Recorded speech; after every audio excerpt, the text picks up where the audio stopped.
이재명 대통령이 인사 그리고 그 더불어민주당의 원내대표 후보로 나와 있는 그렇게 해서 이제 인사로는 대통령실에 있는 두 분 그리고 이제 더불어민주당 원내대표 후보인 김병기 의원 이제 이 세 분이 지금 이런저런 구설에 오르거나 또는 뭐 재산 문제로 뭐 이런저런 얘기가 있거나 뭐 취직을 청탁했다 뭐 등등으로 지금 이제 시끄럽습니다. 어제도 잠깐 말씀을 드렸는데 더불어민주당의 김병기 의원은 국정원 인사처장 출신입니다. 그러니까 아마 국정원의 인사 그 내용을 잘 알고 있고 그다음에 국정원의 후배들도 있고 뭐 이럴 텐데요.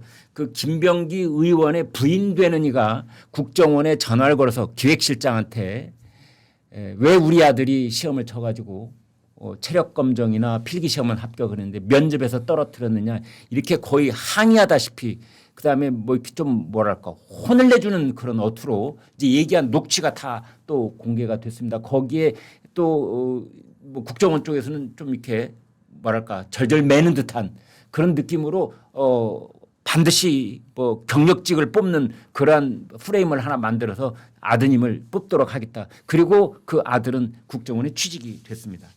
그다음에 그 임명 때부터 뭐 해서 안 된다 된다 약간 말이 있었던 오광수 민정수석 어제도 잠깐 말씀을 드렸는데 대학 때 친구 이름으로 집 한 채를 명의 신탁을 해놨다가 이제 그게 나중에 소송이 붙어서 소송을 또 이겨가지고 그 집을 다시 되찾아온 다음에 아들한테 이제 그걸 상속을 했다는 건데요. 알고 보니 그게 아니고 그 친구의 이름으로 또 저축은행에서 15억 원을 대출을 받았답니다.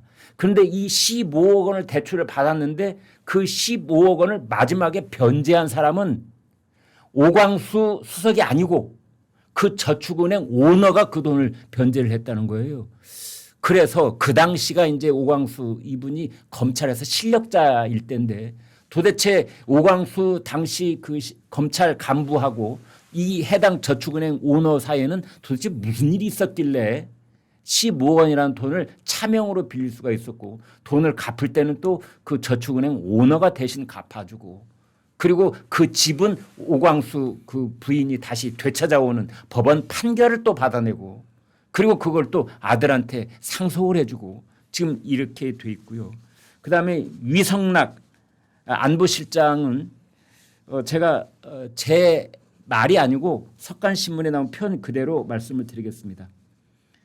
각종 부동산 자산만 80억 원에 달하는 문어발식 부동산 투기 의혹이 나오고 있다. 20년 동안 이 부동산 불로소득을 계속 거둬왔다. 경기도 용인의 200평대 땅 그리고 그곳에 3층짜리 상가 건물 서울 강동구 고덕동의 재건축 아파트 경기 성남시 분당의 상가 건물 경매 낙찰 서울 성동구 성수동의 한 아파트를 매입한 뒤 다시 매도 서울 동대문구 청량리 오피스텔 매입 2020년 서울 강남구 논현동 주상복합 지하상가 분양.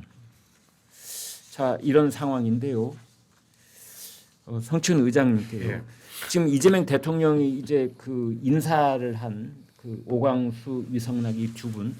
그런데 대통령실 분위기는 그렇다고 하더라도 명백한 불법이 없는 한 뭐 인사를 처리하지는 않겠다 이런 분위기가 일차원 감지가 됐어요. 일단 위성락 실장 관련해서는 좀 아직 의혹이니까 네. 전 뭐 아직 밝혀지진 않았다고 보고 있고요. 네. 일단 오광수 근데 민정수석은 저는 뭐제 개인 의견입니다만 본인이 결단을 해야 된다고 생각해요.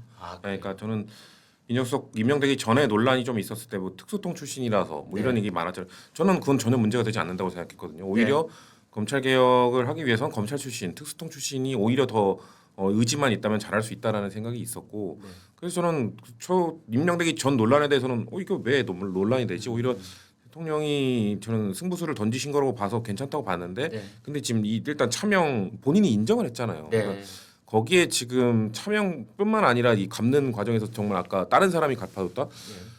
이거 사실 이거 공소시효 지난 건가요? 이 정도면은 이분은 수사를 받아야 되는 거 아닌가요? 그러니까 저는 차명을 인정했다는 것부터가 본인이 인정했다고 그 제 잘못이 사라지는 게 아닌데 저는 차명을 인정한 순 근데 사실 알 수 없었겠죠. 왜냐하면 이런 거 검증하라고 민정수석을 뽑는 건데 이 민정수석이 그 부동산 신고 그전 이전에 공직자일 때 했던 거 사실 그거만으로 그 대통령실에서는 검토할 수밖에 없었던 거고 아마 몰랐을 거예요. 전혀 몰랐을 거고 지금 점점 하나씩 더 밝혀지는 걸 보면서 대통령실도 저는 입장이 매우 난처할 거라고 보거든요.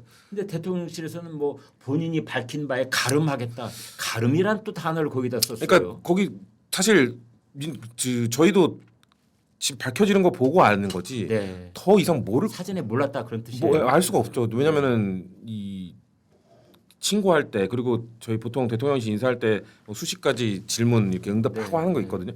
거기에 우리나라 아직 그 인사검증 시스템이 그렇게 저는 그 미국과 비교해서 상당히 떨어진다고 보는 게 거기에 거짓말을 해버리면 사실 그 윤석열 정부 때도 그 국가수사본부장이었나요? 그 사람도 자녀 학폭 문제 거기 분명 사전 질문지에 있는데 본인이 없다라고 해버리니까 나중에 밝혀지면은 네. 그거에 대해 처벌을 물을 수 뭐 되게 곤란한 상황이 왔었잖아요. 아, 예.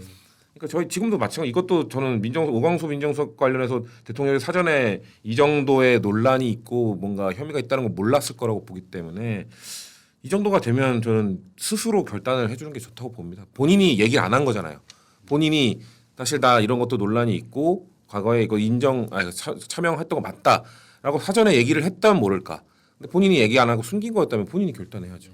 공직자 임명되기 전에 네. 우리가 당신을 임명할 터이니 동의할 터인가라고 주는 질문지에 보면은 사실 차명 재산도 다 체크하도록 돼 있어요. 세상에 다 돼 있어요. 그래서 다 돼 있어요. 근데 본인이 아마 얘기 안 했을 겁니다. 네. 이 정도 심각한 전 되게 심각하다고 보거든요. 이거.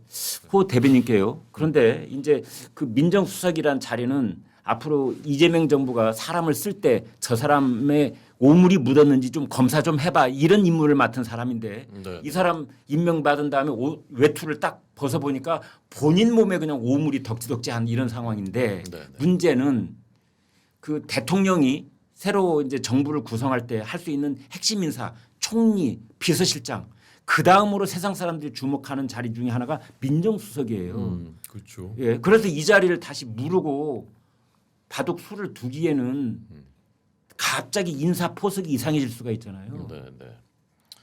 민정수석이 사실 정권의 운명을 바꾸기도 해요. 네. 제 기억에 김대중 대통령 때도 신광욱 민정수석이 그때 이제 구속됐었습니다. 네. 돈 받은 혐의로 아. 민간인한테. 네.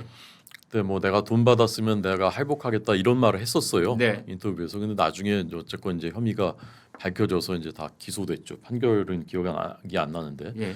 박근혜 대통령 때는 우병우 네. 민정수석 네. 정권을 막 뒤흔들었지 않습니까? 문재인 정부를 넘어가게 한 건 저는 조국 민정수석이라고 생각해요. 네. 울산시장 선거 개입. 우병우 이름은 또 새삼스럽네요. 네, 그때 네. 그랬어요. 네, 네. 그때도 뭐 처가 땅이 어떻게 차명으로 돼 있었다 네, 그랬잖아요. 맞습니다. 네. 근데 더 심각한 건 이제 조국 수석이죠, 사실은. 예. 감찰 무마 사건도 네. 있었고 대통령 사위 취업 특혜 의혹도 다 민정수석실에서 네. 그 다 개입했었던 네. 정황이 많습니다. 근데 이제 이 자리는 사실은 그 권력기관 내에 야당 같은 역할을 해야 되는 자. 민정이라는 게 국민들 이제 그 국민들의 그 소리 네. 민심을 청취하고 전달하고 그다음에 대통령 친인척들 혹시 뭐 엉뚱한 짓 하나 그것도 감찰하고 그런 자리이거든요. 네. 근데 이 우광수 수석이 어제까지만 해도 저는 이거 참 흠결인데 낙마할 정도인가에 대해서는 저도 좀 그 퀘스천 마크가 있었어요. 네. 근데 이제 저축은행 15억 대출 이거는 예. 이건 좀 심각하구나. 직을 유지하기가 어렵겠다. 저는 이제 그렇게 봅니다. 네. 그게 뭐 저축은행 그 사주 말로는 무슨 BIS 비율을 맞추기 위해서 돈이 필요해서 이 사람한테 부탁해가지고 대신 대출을 받았다는데 그게 무슨 뜻이에요? 저는 읽으면서도 무슨 뜻인지는 모르겠더라고요. 서울중앙지검 부장검사일 때였어요. 그때가 네. 보니까 예. 우광수 그 검사가 수석이. 아. 근데 너무 납득이 안 돼. 너무 거액인 거고 또 나중에는 그 이 저축은행 사주가 갚고 본인도 또 몇 천만 원을 갚아요. 네. 이거를 그 돈을 빌려서 그 명의만 빌려준 건 왜 도대체 몇 천만 원을 자기가 또 갚아줬는지도 잘 모르겠고. 예. 그러니까 그걸 이제 그 취재진이 물어보니까 답변도 일치하지 않고 있는 그런 상황이지 않습니까? 네. 그래서 저는 이게 뭐 대통령 입장에서는 첫 인사에 이렇게 낙마되는 것을 피하고 싶겠지만 이것은 그 선을 좀 넘었다. 더 이상 유지하기 어렵다라고 보고 공직자 마지막 재산 신고할 때 이분이 대구지검장일 때 네.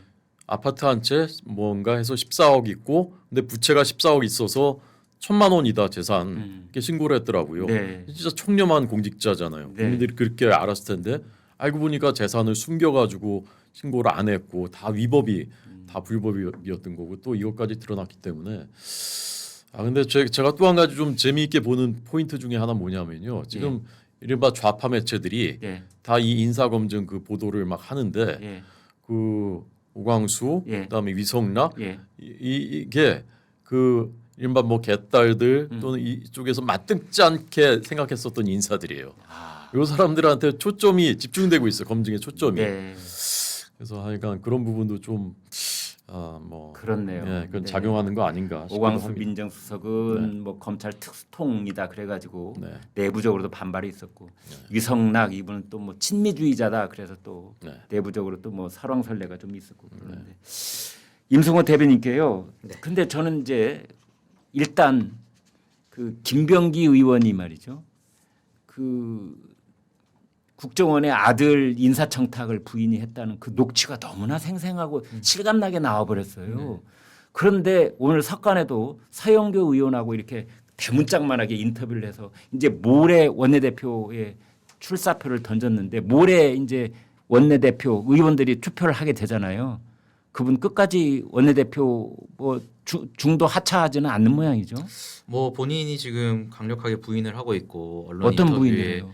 인터뷰 기조를 보면은 뭐 부정한 뭐 청탁이나 부정한 과정이 없었다라고 지금 얘기를 하고 있는 걸로 알고 있어서 사실 본인의 태도를 봤을 때는 강행을 하려는 것 같아요. 근데 저는 글쎄요, 저는 일반적으로 취업을 준비하는 국민들 그리고 젊은 청년들의 입장에서 네. 생각해 보면 됩니다. 과연 본인이 어떤 그런 결과를 받았을 때 그런 어떤 어머니나 뭐 내지는 부인이 전화를 해서 국정원에 전화를 해서 뭐 이런 녹취가 나오고 뭐 명징하게 나와 있는 부분이잖아요. 그런 거를 일반 청년들이 할 수 있었을까를 살펴봤을 때는 굉장히 비상식적인 일이 일어난 거거든요. 그래서 이런 그러니까 상황이- 남편의 직장의 그렇죠. 핵심 간부한테 그것도 다른 공공기관도 아닌 국정원의 핵심 간부한테 전화를 걸어서 상당히 긴 통화를 하면서 그 아들 문제를 이렇게 다그치듯 따지고 이런 것들 참 낯선 풍경인데요. 그러니까 결국에는 이런 상황을 부정하고 싶다면 예. 그런 녹취 과정에 대해서도 왜 그런 발언이 나왔는지에 대한 충분히 설명이 있어야 되고 네. 그걸 뒤집을 만한 어떤 본인의 해명이 있어야 되는데 네. 그런 거는 보이지 않고 그냥 강력하게 부인만 하고 있는 상황인 것 같은데 네. 그래서 저는 이 정도 사안 같은 경우에는 본인이 빠른 결단이 필요하고 본인의 어떤 정치적인 어떤 해명이 필요하고 그런 상황인데 뭐 이준석 의원에 대해서는 그렇게 제명 얘기하고 뭐 이런 거 좋아하시는 분들이 과연 이런 사안에 대해서 훨씬 심각하고 이런 사안에 대해서 왜 이렇게 입장이 없을까라는 생각이 들어요. 사실 이재명 대통령과 민주당 같은 경우에도 오광수 민정수석 이 정도의 사안이면 사실 저는 정말 보법이 다르다 이런 생각을 했거든요. 어떻게 이런 생각을 했을까라는 생각이 들 정도로 그냥 보는 순간 이거는 용납할 수 없는 사안이라는 것을 위원장님 말씀하신 것처럼 굉장히 파악이 빨리 될 텐데 이 문제 같은 경우에는 뭐 성춘 위원장은 그 국민의힘 빨리 윤석열 대통령과 절연해야 된다. 정치적으로 부담이 되기 때문에 똑같이 적용을 해야 되는 겁니다. 이 문제 같은 경우에는 만약에 이 문제를 질질 끌고 만약에 낙마를 시키지 않는다면 이재명 대통령과 민주당에도 굉장히 집권 초기에 강한 부담이 될 거거든요.